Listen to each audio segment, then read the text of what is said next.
or a medical emergency going to look like? Because it's most likely going to need to be back there in that cottage home. And we need to be careful that we don't let any of these lawmakers in, for the sake of expediency or just trying to get it done. You know, we don't want them to relax any building code regulations or fire safety regulations. And I've been really proud of the sprinkler fitters and the firefighters unions who have been upfront saying, not only is this something that's important to maintain their work, but from a life safety perspective, they want to make sure that if we're going to do that, we do it right, we do it well, and we do it in a way that protects our communities. Right. Seatbelts. But ADUs is one of those seatbelts. What are those? No, I mean, it was like, you know, everybody pines. Okay, I have a question. I have a pet peeve of mine, but everybody pines for the good old days. And it's like, yeah, when the kids are rolling around the car without seatbelts, or nobody wore seatbelts. Did you ride in the back of a pickup truck?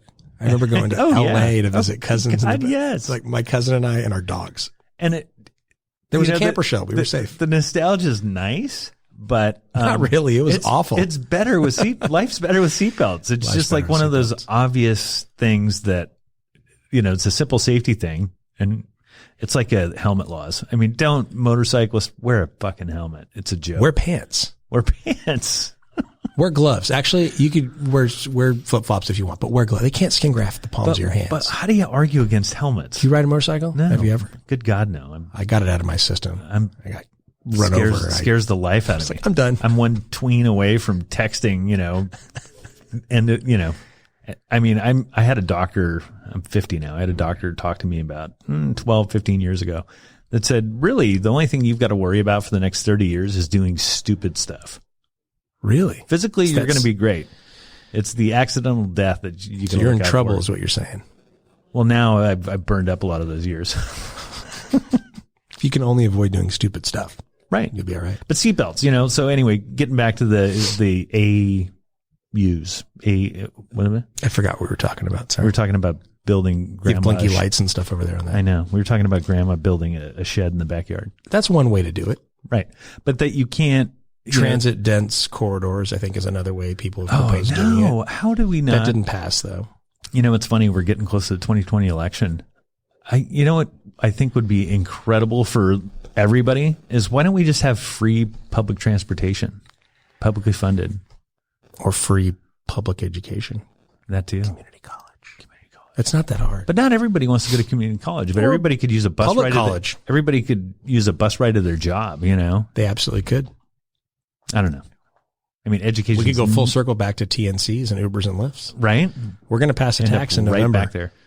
We're going to pass a ride surcharge. What's coming? Oh, there you go. We have to. Yeah. Tearing up the roads. Tearing up everything. It's unbelievable. Yeah. But no, yeah, you can't build a shed for Granny in the backyard if it's not safe and it's not accessible and everything else. Granny needs more than a tough shed, Phil. I know. Granny deserves. You haven't met my mother-in-law.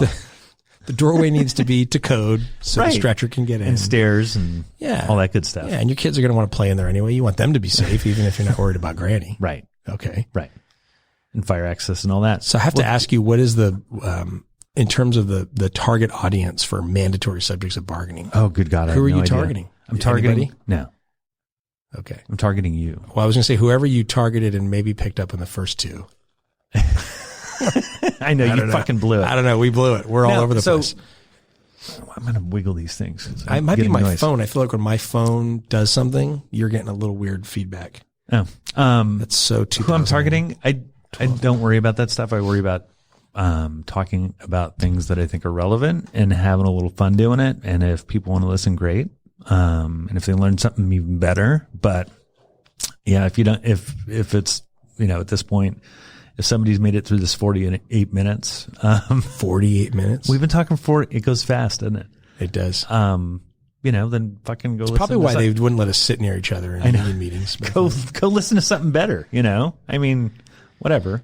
So I tried to. This isn't a commercial enterprise, sir. Just to prove a point, I posted on Facebook after I quit Facebook mentally and then decided not to quit Facebook. How many times does this happen?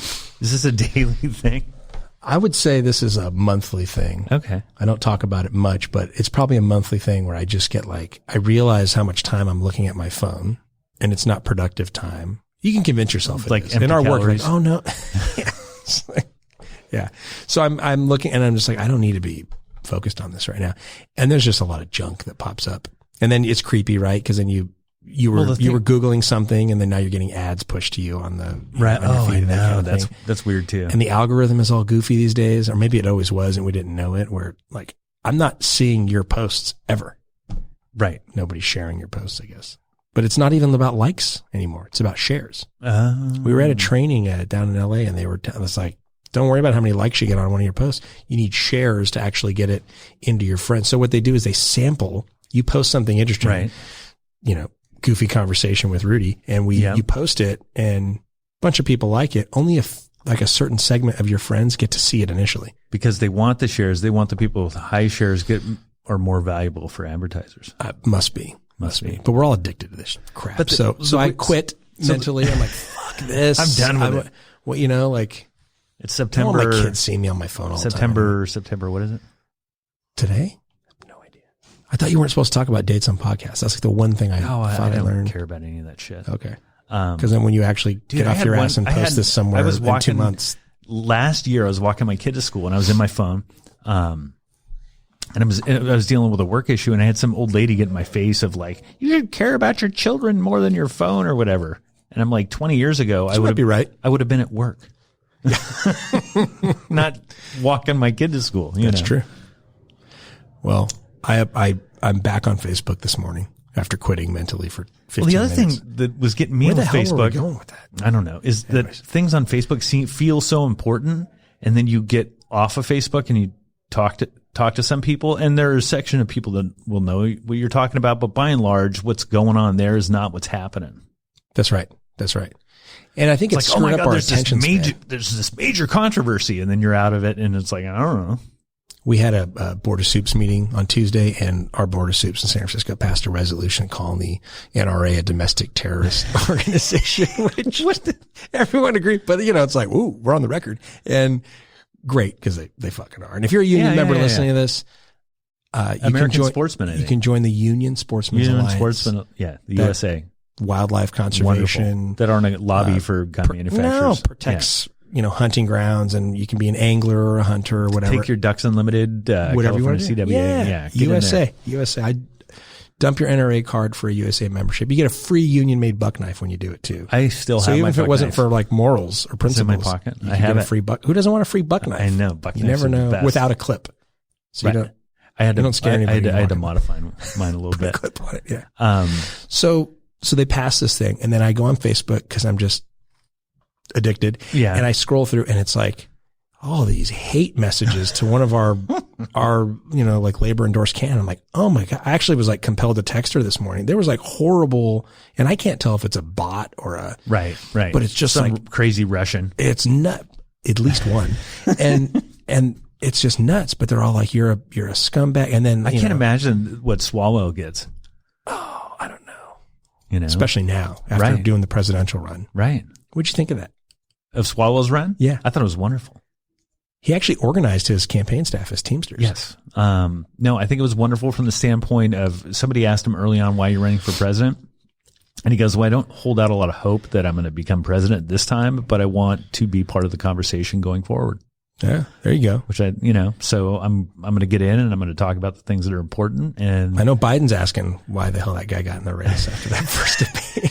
He came out after him. Right went for his knees. He knew it was coming from Kamala. I was like, who's that guy down at the end of the stage down there? Get out of here, kid. Yeah. Speaking of which, who do you like? Because you're not allowed to take a position. I can't say any. I'm supposed to put a hoodie on and aviators and act creepy in the background. And my wife is big in the Yang Gang. Oh, really? Yeah, I can't get behind UBI. She's a crazy fit. What's the best way to say it? She's passionate about the Yang Gang. She's passionate about the Yang Gang. I get that, and I think that Yang has some good ideas. I think universal basic income is a crock of shit. Okay. Yeah, and it's like a techie fucking bogus. It sounds like an Uber, right? And it's not that we couldn't do it or we couldn't pay for it. We could do something like that. But right. We need to focus on some of the systems that are already in place. We need to expand Medicare, and healthcare should be actually a human right. If you cover healthcare, not insurance. I just thought if you could cover healthcare and transportation, everybody'd take care of the rest. Can you imagine how many times you've been in a struggle to get workers a living wage and you fucking strike? You take this sacrifice and these workers go out, they put everything on the line, they win, and then they hand over the money to the fucking insurance company. Oh, I know. Hotel workers, they win a 62-day strike in San Francisco, $14-15 an hour they could have in their wages is going to Kaiser. And don't even get me started because, as you know, and I know that, so $1,000 a month, with all due respect to Yang, ain't going to fix these problems. Right. The things you used to deal with in the past is, a union worker in their ancillary benefits has, they're making a lot more money than their counterparts. Mm-hmm. And not only do their counterparts in like industries who don't have a $2,000 a month medical plan or or retirement plan or paid vacation and leave and the rest of it, do they account for that? But even the union members feel like if they see a non-union, FedEx is a great example, where their FedEx driver may make as much or in some cases slightly more than a UPS driver in California. Mm-hmm. Let's not talk about Idaho, where the union guys are like, well, they're making more per hour than me. And it's like, man, you're getting $11.50 or $12 and just in benefits. Yeah. At least. But so my point is if everybody were on an equal footing medically, I can tell you from personal experience that $11 or $12 is wages deferred to cover the medical costs. They should be making $11 more an hour. That's right. If all things were equal, That's right. I think, in terms of the presidential race, more important than picking a candidate is, and we're seeing it happen in a good way. No. Never. Dude, what do you think of the map? Just fucking. It's just another long list of new lows. So yeah, the map has produced some great memes. The hurricane map. Oh, it's great. It's so good. That's the good part of the internet. Yeah, is the Sharpies. Yeah, I think the presidential thing is a reminder for us to stick by our principles and demand a lot more out of anybody running for office. We had a presidential campaign coming to San Francisco. They wanted to meet with labor leaders. They wanted to get people together. They open up their rally. They have like 4 or 5 technical failures. And the candidate goes, we've raised tens of millions of dollars for this campaign. We can't get a working microphone. I walked to the back. They got non-union crew at this rally. Right. So we're issuing a challenge, and Art Pulaski has kicked it up to the AFL-CIO. All these candidates, while they're talking about all these great things they want to do, they actually have a chance to use their campaigns. And some of them are. Some of them are on picket lines. Some of them are talking about bread and butter union issues and working people's issues. They all are when the cameras are on. That's right. But when they fly into your town and they bring their big campaign operation and the circus and fanfare comes in, are they, at a minimum, are they honoring the standards of that community? But really what they ought to be doing is raising those standards up. They ought to be making sure. Making an example. It's a great fucking tweet that my campaign staff unionized. I'm not knocking that. Right. But is the stagehand? I've rolled my eyes on that one or too with Bernie or so whoever else. We've issued the challenge. I'm skeptical. I had a presidential candidate come to our Friday breakfast before Labor Day. Let me put it back on you. They asked if they could get on stage and their campaign. I'm going to hold you accountable. Right and now. I said, promise you're going to use union crew and maintain area standards when you fly into town. And they said, oh yeah, I totally support that, but we're not, I got to talk to my staff, whatever. That's like Steph Curry did his big road show and I was, they were having a problem over here making sure everybody was union. But I'm going to put it back on you. Do you for the SF Labor Council, is there a liaison or are you the point of contact that, if I'm Elizabeth Warren coming in and I'm bringing my crew, we're going to do, her advanced team is here planning a big event. We can field that call. Who do they talk to? Who do they talk to? They can call the Labor Council. They can call, and these trade show and convention unions, they hire out of their halls and they dispatch work. And so all their event promoters. It would be a little daunting to know exactly where to start if you're some staff campaigner person. I don't buy that. If you're a staff campaigner person, you've been around. You know that you have to call a sound crew, a light, and you call a vendor. Right. And you just ask one question. Right. And it's that easy. And you go to the next one. Yeah. And that's right. And a lot of them will, if that vendor says, no, my own staff aren't, well, then I need you to call the union hall and get a crew on this job. Right. At a minimum, honor our prevailing wage rates. Right. And it's not about because I got to carry a union car because that's my idea of fair. No, the techs that were at this campaign I was talking about, they deserved better training. They deserved living wages.